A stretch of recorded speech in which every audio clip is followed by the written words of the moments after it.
A lot of times that plate stays on our lap because we think we don't have any options. Yep. We think this is it.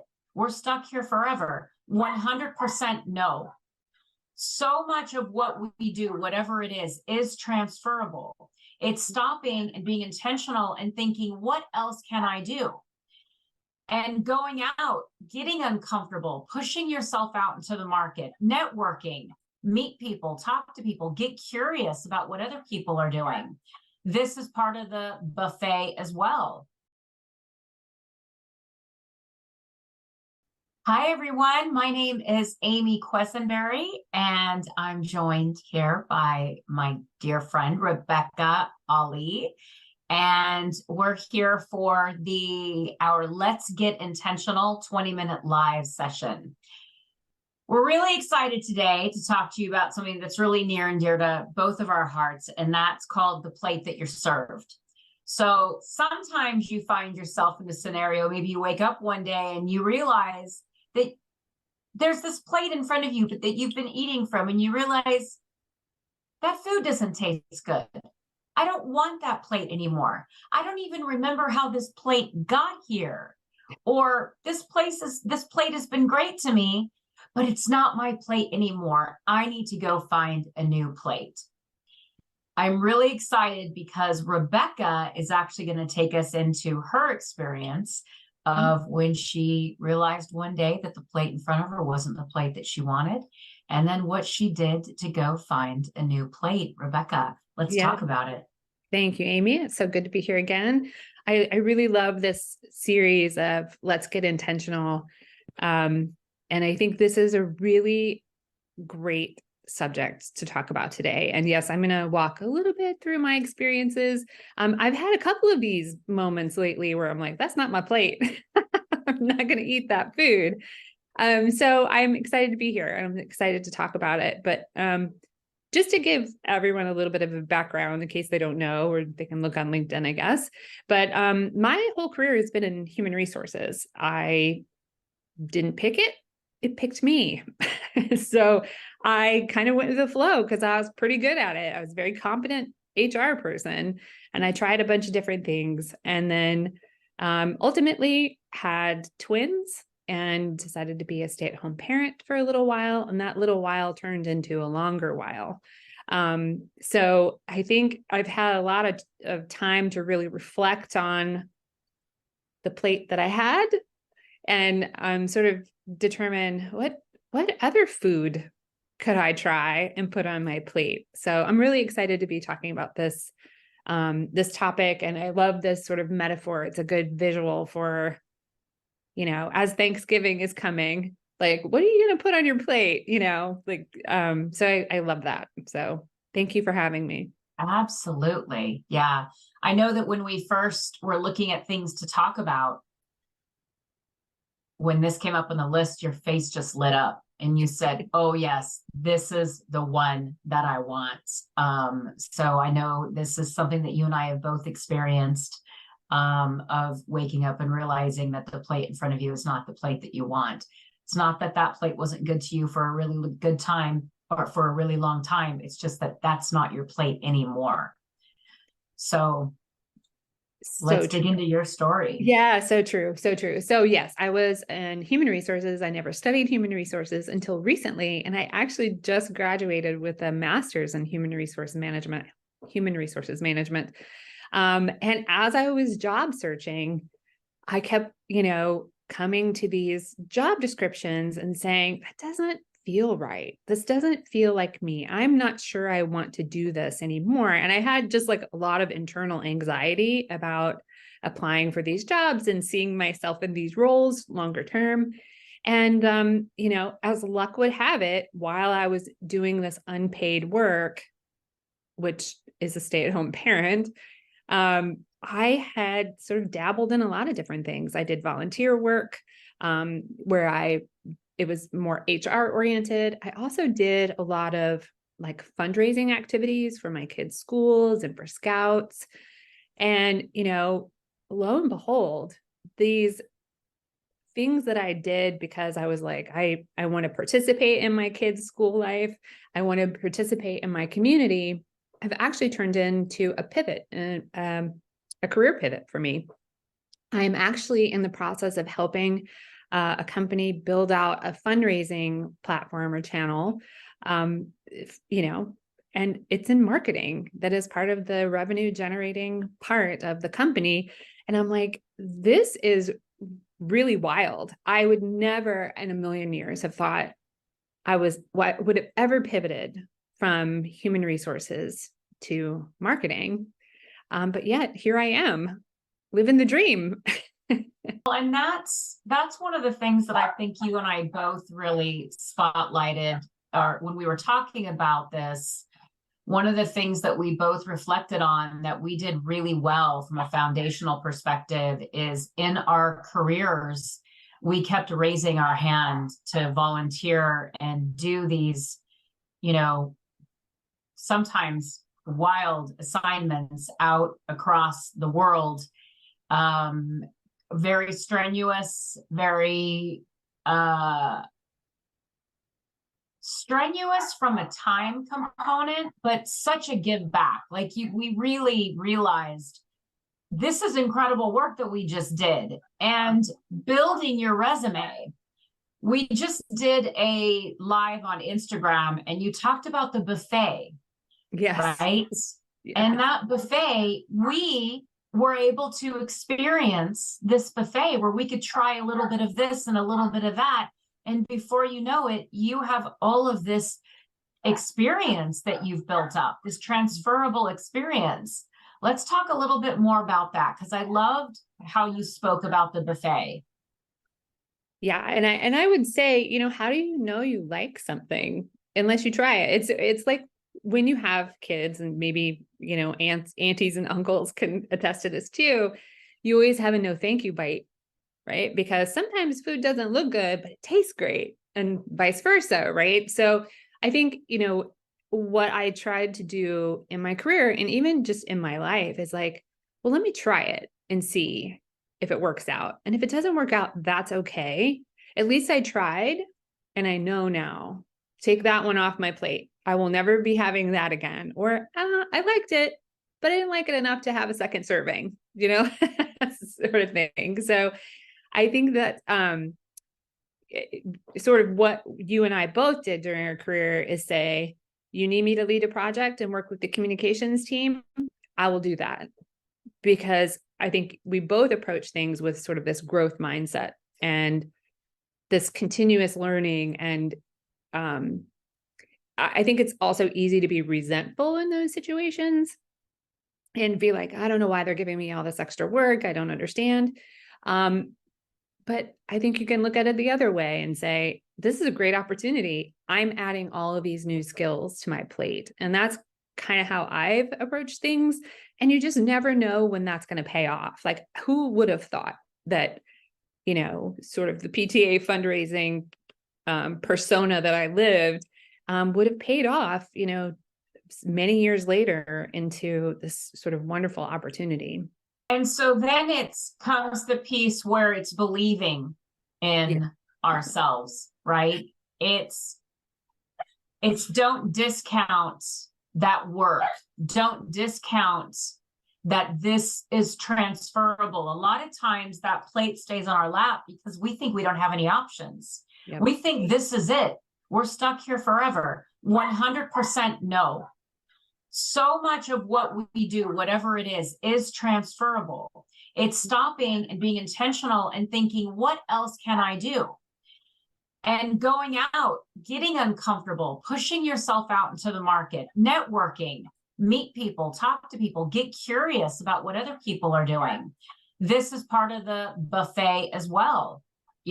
That even just hearing somebody talk about what their work is such a great way for us to go, I wonder if I would like that, and to just get ourselves outside of this regular box that we find ourselves in.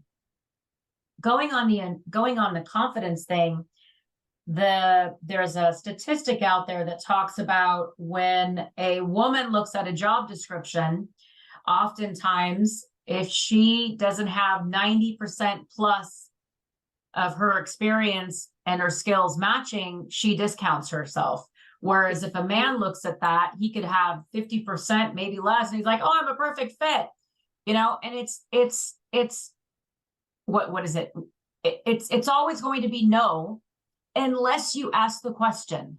Right. The answer will always be no. So put yourself out there. Go ahead and try. What's the worst thing that's going to happen? You're Yeah. probably going to learn something, right? I agree. I agree.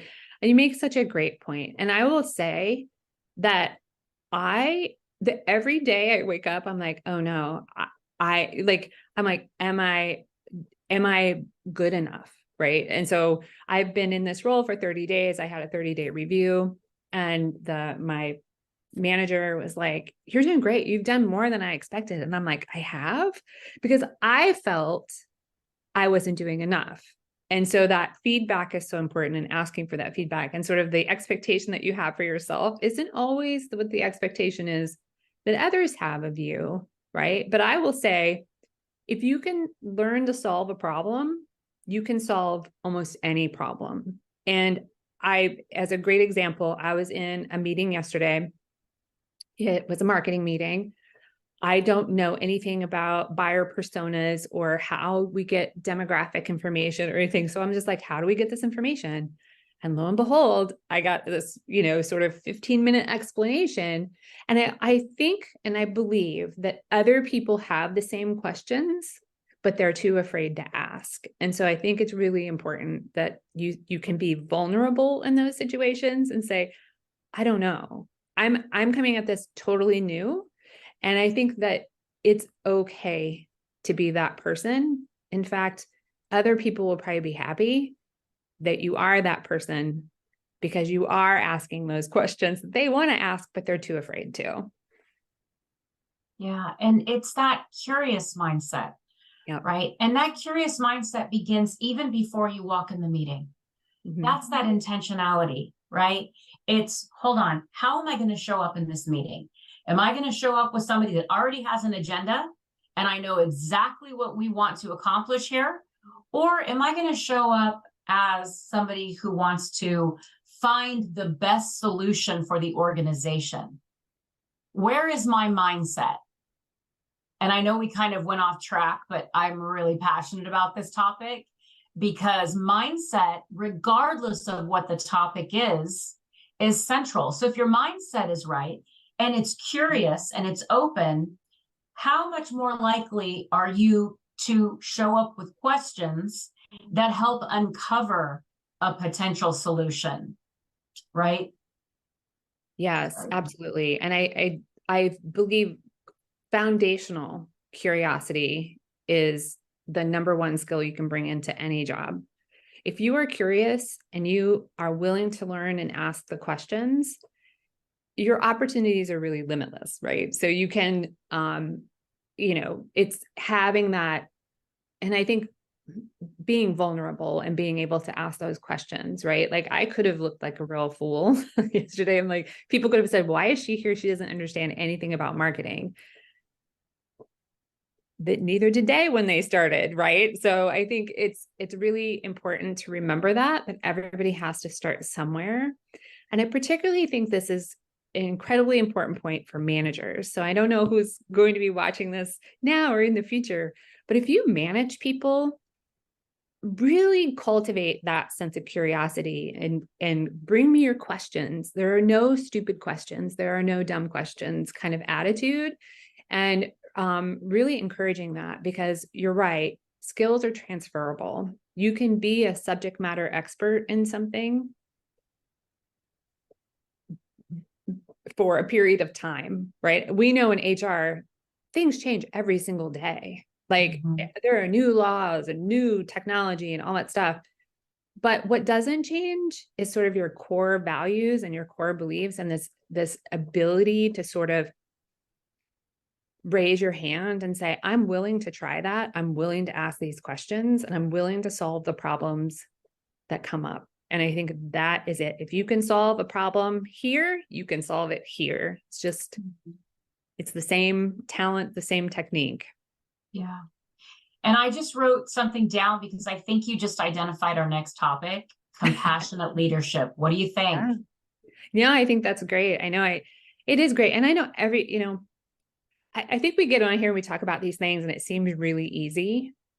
Compassionate leadership is not easy when you are tired, when your tank is empty, right? And I think this goes back to that self-compassion and what we talk about with start with compassion so much. So I love that sort of tie-in, like, you know, being able to come to the table as a compassionate leader and really fostering curiosity and growth in your team. I think that's incredibly important. And staying on this, but tying back to the plate you're served, I've had some incredible managers that have just been absolute gifts from heaven and have helped me grow and develop.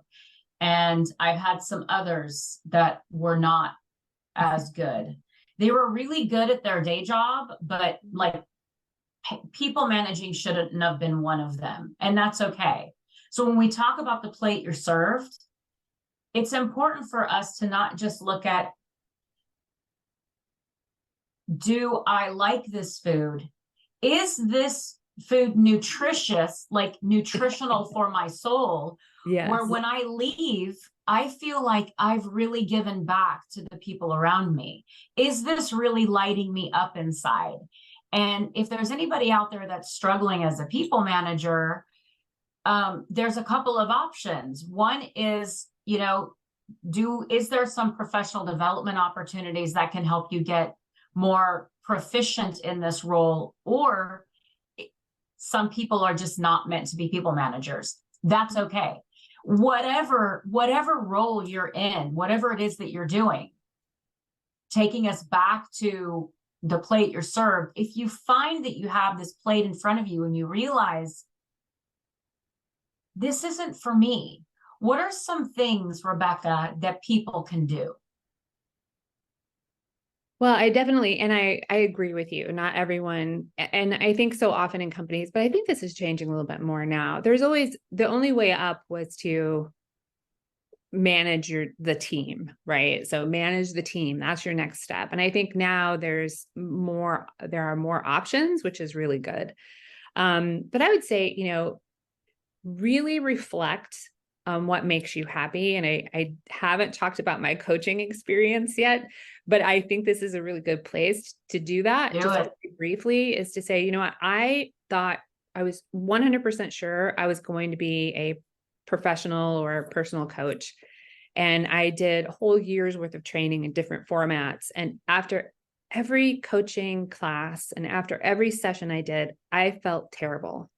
I felt defeated. I felt like I hadn't given my best. And I thought, oh, well, I just need more practice. I just need to do this. I just need to do that. And what I realized was that I wasn't able to be my authentic self because there was a framework that I was trying to learn. And it really, I really had to self-reflect and say, you know what? Yes, I've paid for this. I don't have to continue paying for it if it's not for me. And I think really understanding, really reflecting on what is working for you, how it makes you feel, being curious about what else is out there, asking friends, asking your managers or mentors, like, hey, I'm ready for a new challenge. Is there a project? Is there someone I can go observe, or whatever it is that you want to do? And just really be willing to put yourself out there and be vulnerable and be open. And sometimes that means saying, yes, I would love to do this. And also, no, that's not for me. And I think that's the harder part. Mm-hmm. Yeah. The no, I just saw, well, you sent it to me. The Brene Brown video where she twists her ring and Oh, she said, yes. I'd rather feel discomfort than resentment. Resentment. Yes. And I was like, Oh my gosh, we share. it is the funniest. She's hysterical. It's the funniest video where she's like, no, I don't want to bring cookies I don't want to bring 5 dozen cookies. I don't want to make 5 dozen cookies and bring them to whatever. Um, that's saying no. I think that's that is able to happen again when we get intentional and we take the time, like you were saying, to reflect. And either this is our fourth Let's Get Intentional Live, either our first or our second one, we talk about some specific tools. Healthy, Wealthy, Wise is one that you use. Full Body Yes is one that I use. So if you're watching this and you want to learn more, go back to either video 1 or video 2. Excuse me, the first session of Let's Get Intentional or the second session, and you can learn more about those. But it's to go to that buffet, take a bite, and then take some time and think about it. Did this really light you up inside? You know, are you doing this because somebody else is pressuring you to do it? Do you feel obligated? Listen, it's your life. Okay. It's your life. Figure it out. Right. Yeah. So, Yeah. and I know we are coming up on time. So real quick, what are those final tools one more time? Be curious, be open and willing to fail and give up. I mean, I hate to call it failure because I think everything's a learning opportunity. It's never a failure. It's just a redirection. So that's right. It's a redirection. I try not to use that word too often, but and really using that self-reflection. And I cannot stress this enough because I have lived a long time being a people pleaser and doing what society thought I should be doing and what my role was and the path that I was on. I stayed on it for too long. And I think, really understanding that you have to answer to yourself at the end of the day, and using that self-compassion, the Start with Compassion framework is so helpful. So that's the advice I would give. Wonderful. Well, thank you so much. Thanks everybody for watching. If you have any recommendations on how have you gotten the plate that you want in front of you, or what are some of your lessons, please feel free to share them with us. We love to hear from you in the chat. Reach out to Rebecca or I. If you have challenges that you want to work through, let's talk about it. All right. Thanks everybody so much for showing up for Let's Get Intentional. And don't forget to always start with compassion. Bye, everyone.